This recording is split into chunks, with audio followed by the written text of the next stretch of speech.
നമസ്കാരം. മലയാളി വാർത്തയിലേക്ക് സ്വാഗതം. ബന്ധുക്കൾക്കൊപ്പം രാത്രി വിരുന്ന്. ബിരിയാണി കഴിച്ചതിന് ശേഷം ഇവർ തണ്ണിമത്തൻ കഴിക്കുന്നു. പിന്നാലെ കേട്ടത് ആ കുടുംബത്തിൽ 4 മരണങ്ങൾ സംഭവിച്ചു എന്നുള്ളതാണ്. വളരെ ഞെട്ടിപ്പിക്കുന്ന തരത്തിലൊരു മരണ റിപ്പോർട്ടാണ് ഇപ്പോൾ പുറത്തു വരുന്നത്. ബിരിയാണി കഴിച്ചതിന് ശേഷം തണ്ണിമത്തൻ കഴിക്കുന്നു, മരണപ്പെടുന്നു എന്നുള്ളത്. നമ്മൾ നിസാരമെന്ന് കരുതുന്ന പല വസ്തുക്കളും നമ്മുടെ ജീവന് തന്നെ ആപത്താണ് എന്ന് ചൂണ്ടിക്കാണിക്കുന്ന ഒരു റിപ്പോർട്ടാണ് ഇത്. വിരുദ്ധാഹാരങ്ങളെക്കുറിച്ച് നമുക്കറിയാമെങ്കിൽ പോലും പലപ്പോഴും പലരും അതിനെ നിസാരമായി തള്ളിക്കളയാറുണ്ട്. പക്ഷേ അത് മനുഷ്യ ജീവൻ തന്നെ നഷ്ടമാക്കും എന്നതിന്റെ ഒരു ഉദാഹരണമാണ് ഈ ഒരു മരണ റിപ്പോർട്ട്. എന്താണ് യഥാർത്ഥത്തിൽ സംഭവിച്ചത് എന്നതിനെ കുറിച്ച് അറിയില്ല എങ്കിൽ പോലും അന്വേഷണം തുടരുകയാണ്. ഈ പറയുന്നത് പോലെ ബിരിയാണിയിൽ ഉണ്ടായിട്ടുള്ള മുട്ടയായിരിക്കാം ഒരുപക്ഷെ ഒരു പ്രശ്നമായി മാറിയത് എന്നുള്ളതാണ് സൂചന. അതായത് തണ്ണിമത്തന്റെ ഒരു വിരുദ്ധാഹാര ലിസ്റ്റിൽ പെടുന്ന ഒരു വസ്തു എന്ന് പറയുന്നത് മുട്ടയാണ്. തണ്ണിമത്തനും മുട്ടയും ഒരുമിച്ച് കഴിക്കാൻ പാടില്ലെന്നൊക്കെയാണ് പറയുന്നത്. അപ്പോൾ അത്തരത്തിൽ എന്തെങ്കിലും ഉണ്ടായിട്ടുള്ള റിയാക്ഷന്റെ ഭാഗമായിട്ടാണോ ഈ ജീവനുകൾ നഷ്ടപ്പെട്ടത് എന്നതിനെ കുറിച്ചുള്ള അന്വേഷണം അടക്കം നടക്കുകയാണ്. എന്തായാലും നമ്മുടെ ഇന്ത്യയിലെ ജനങ്ങളെ ഒന്നടങ്കം ആശങ്കയിലാഴ്ത്തിക്കൊണ്ടാണ് ഇങ്ങനൊരു റിപ്പോർട്ട് പുറത്തു വരുന്നത്. കാരണം നമുക്കറിയാം, റംദാൻ മാസങ്ങളിലൊക്കെ ഏറ്റവും അധികം ആളുകൾ ബിരിയാണിയും ഈ പറയുന്ന തണ്ണിമത്തനും ഒക്കെയാണ് നോമ്പെടുക്കാൻ തുടങ്ങുമ്പോഴും നോമ്പ് മുറിക്കുന്ന സമയത്തും ഒക്കെ കഴിക്കുന്നത്. അപ്പോൾ അത്തരമൊരു സാഹചര്യത്തിൽ ഇതൊരു വിഷ പദാർത്ഥമായി മാറാനുള്ള സാഹചര്യം ഉണ്ടോ എന്നുള്ള ഒരു ആശങ്ക നിലനിൽക്കുന്നുണ്ട്. എന്തായാലും കഴിഞ്ഞ ദിവസം മുംബൈയിൽ നിന്നാണ് ഇത്തരത്തിൽ ഒരു കുടുംബത്തിലെ 4 പേർ ദുരൂഹ സാഹചര്യത്തിൽ മരണപ്പെട്ടു എന്ന തരത്തിൽ വാർത്ത പുറത്തു വരുന്നത്. ഭണ്ഡി ബസാർ നിവാസികളായിട്ടുള്ള 40-കാരനായ അബ്ദുള്ള ദൊക്കാഡിയ, ഭാര്യ നസറീൻ ദൊക്കാഡിയ, മക്കളായിട്ടുള്ള ആയിഷ, സൈനബ എന്നിവരാണ് ഇത്തരത്തിൽ മരണപ്പെട്ടിട്ടുള്ളത്. അണ്ടേരിയിൽ മൊബൈൽ ഷോപ്പ് നടത്തി വരുകയായിരുന്നു അബ്ദുള്ള. ഭക്ഷ്യവിഷബാധയാണ് മരണകാരണം എന്നുള്ള സംശയങ്ങൾ നിലവിലുണ്ട്. 25-ാം തീയതി രാത്രിയാണ് ബിരിയാണിയും തണ്ണിമത്തനും കഴിച്ചുകൊണ്ട് മണിക്കൂറുകൾക്ക് ശേഷം കുടുംബാംഗങ്ങൾക്ക് ശാരീരിക അസ്വസ്ഥതകൾ ഉണ്ടാകുകയും അതേ തുടർന്ന് ഇവർക്ക് ജീവൻ നഷ്ടപ്പെടുകയും ചെയ്തിരിക്കുന്നത്. പോലീസ് റിപ്പോർട്ട് അനുസരിച്ച് കഴിഞ്ഞ ശനിയാഴ്ച രാത്രി 10:30 ഇവർ ബിരിയാണി കഴിച്ചത് എന്നാണ് സൂചന. ഇവരുടെ 5 ബന്ധുക്കളും ഒപ്പമുണ്ടായിരുന്നു. എന്നാൽ ബന്ധുക്കൾ പോയതിനു ശേഷമാണ് ഇവർ പുലർച്ചെ 1-നും 1:30-നും ഇടയിൽ 4-അംഗ സംഘം തണ്ണിമത്തൻ കൂടെ കഴിക്കുന്നത്. തൊട്ടടുത്ത ദിവസം രാവിലെ 6 മണിയോടെ 4 പേർക്കും ഛർദിയും വയറിളക്കവും മറ്റു ശാരീരിക അസ്വസ്ഥതകളും സംഭവിക്കുകയായിരുന്നു. പിന്നാലെ ആശുപത്രിയിലേക്ക് 4 പേരെയും എത്തിച്ചുവെങ്കിലും ജീവൻ രക്ഷപ്പെടുത്താനായില്ല. രാവിലെ 10:30 സൈനബ്, 3 മണിക്കൂറിന് ശേഷം നസ്രീൻ, വൈകുന്നേരം 5:15 ആയിഷ, രാത്രി 10:15 അബ്ദുള്ള എന്നിവർ ഒരു കുടുംബത്തിലെ 4 പേർ ഒരുമിച്ച് മരണപ്പെടുകയും ചെയ്തു. സംഭവത്തിൽ അസ്വാഭാവിക മരണത്തിന് പോലീസ് കേസെടുത്ത് അന്വേഷണം ആരംഭിച്ചിട്ടുണ്ട്. പഴകിയ തണ്ണിമത്തനാണ് കഴിച്ചത് എങ്കിലും അത് മരണകാരണത്തിന് സാധ്യതയുണ്ടാകില്ലെന്നാണ് നിലവിൽ ഡോക്ടർ പറയുന്നത്. അപ്പോൾ അടുത്ത ചോദ്യം എന്ന് പറയുന്നത് ബിരിയാണിയും തണ്ണിമത്തനും കൂടെ ഉണ്ടായിട്ടുള്ള എന്തെങ്കിലും പ്രശ്നമാണോ എന്നുള്ളതാണ്.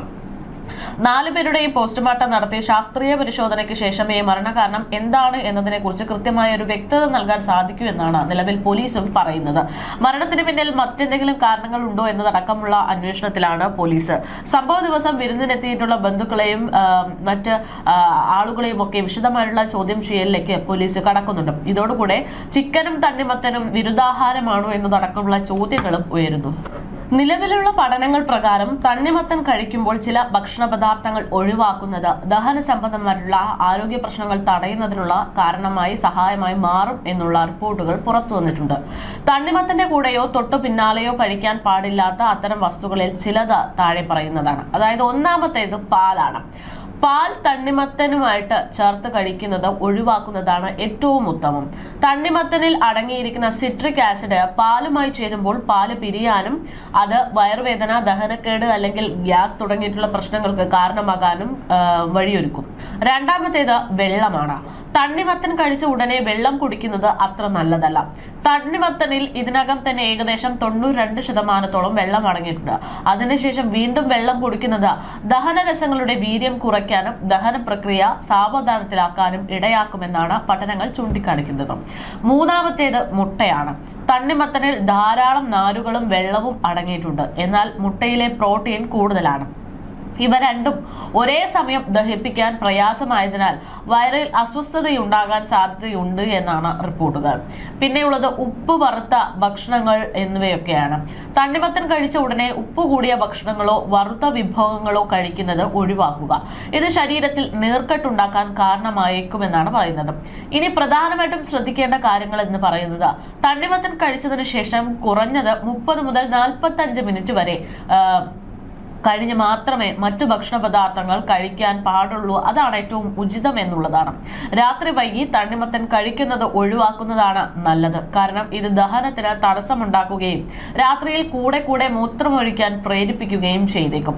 ഈ റിപ്പോർട്ട് പ്രകാരം ചിക്കൻ ബിരിയാണിയിലെ മുട്ട ഒരു പ്രശ്നമായി മാറിയോ എന്നുള്ള ഒരു പ്രധാനപ്പെട്ട ചോദ്യവും സംശയവും നിൽക്കുന്നുണ്ട്. പക്ഷേ ഒരു മരണകാരണമാകുന്ന തരത്തിലേക്ക് അവ എത്തുമോ എന്നുള്ളതാണ് വലിയൊരു ആശങ്ക. എന്തായാലും അതേക്കുറിച്ചുള്ള അന്വേഷണങ്ങളും പഠനങ്ങളും ഒക്കെ വൈകാതെ തന്നെ പുറത്തു വരും എന്നുള്ളതാണ് സൂചന.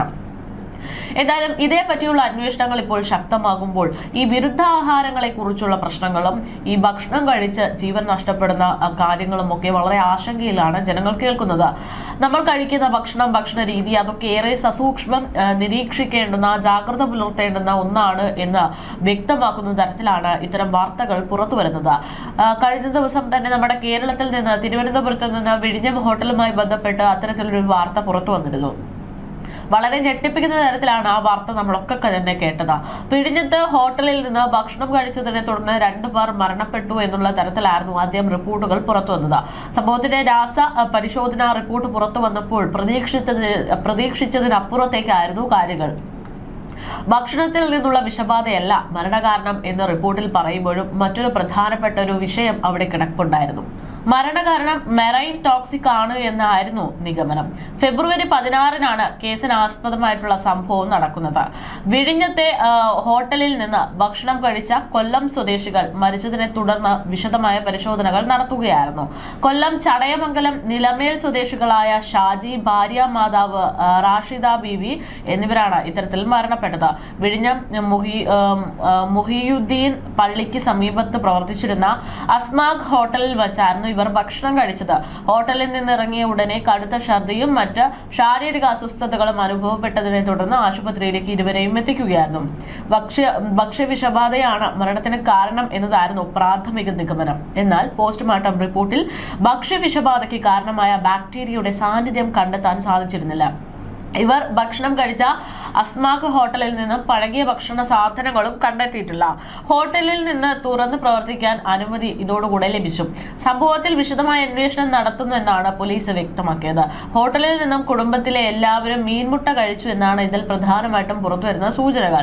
മുട്ടയിലുള്ള മെറൈൻ ടോക്സിക് ആകാം ഷാജിയുടെ, റാഷിദയുടെ ഒക്കെ ജീവൻ എടുത്തത് എന്നുള്ള ഒരു നിഗമനത്തിലേക്കാണ് അന്വേഷണ സംഘം എത്തിയത്. ഭക്ഷ്യവസ്തുക്കളും വെള്ളവും പരിശോധിച്ചുവെങ്കിലും ഇവയിലൊന്നും ഭക്ഷ്യവിഷബാധയില്ല എന്ന് മനസ്സിലാക്കിയതോടെയാണ് ബാക്ടീരിയയെ കണ്ടെത്താൻ സാധിക്കാതെ വന്നതോടെ ഇത് മെറൈൻ ടോക്സിക് ആണ് എന്നുള്ള നിഗമനത്തിലേക്ക് എത്തിയത്. മീൻ എത്തിച്ച തമിഴ്നാട്ടിലെ മാർക്കറ്റിലെ സാമ്പിളുകൾ പരിശോധിച്ചുവെങ്കിലും ഭക്ഷ്യവിഷബാധയ്ക്കൊന്നും പ്രശ്നമുണ്ടായിരുന്നില്ല. അതേ ഭക്ഷ്യവിഷബാധയാണ് എന്നും കണ്ടെത്താൻ സാധിച്ചിരുന്നില്ല. കുടുംബം കഴിച്ച ഭക്ഷ്യവസ്തുക്കളുടെ സാമ്പിൾ ലഭിച്ചെങ്കിലും അതിലും ഒന്നും ഉണ്ടായിരുന്നില്ല എന്നുള്ളതാണ്. തുടർന്നാണ് മീൻമുട്ടയിലെ മെറൈൻ ടോക്സിക് ആകാം മരണകാരണം എന്ന നിഗമനത്തിലേക്ക് എത്തിയത്. അതായത് നമ്മൾ കഴിക്കുന്ന ഭക്ഷണം അത് നമ്മുടെ ശരീരത്തിന് അത്രയും പ്രയോജനമാണോ, അത് അത്തരത്തിൽ തന്നെ കഴിക്കാൻ പാടുള്ളതാണോ എന്നതടക്കമുള്ള നിരവധി കാര്യങ്ങൾ മനസ്സിലാക്കി വേണം നമ്മൾ ഭക്ഷണം കഴിക്കാൻ. നമ്മൾ വിചാരിക്കുന്നത് പോലെ നിസാരമല്ല നമ്മൾ തിരഞ്ഞെടുക്കുന്ന ഭക്ഷ്യപദാർത്ഥങ്ങൾ, കോമ്പിനേഷനുകൾ എന്നുള്ള ഒരു സൂചനയാണ് ഇത്തരം വാർത്തകളിലൂടെ നൽകുന്നത്.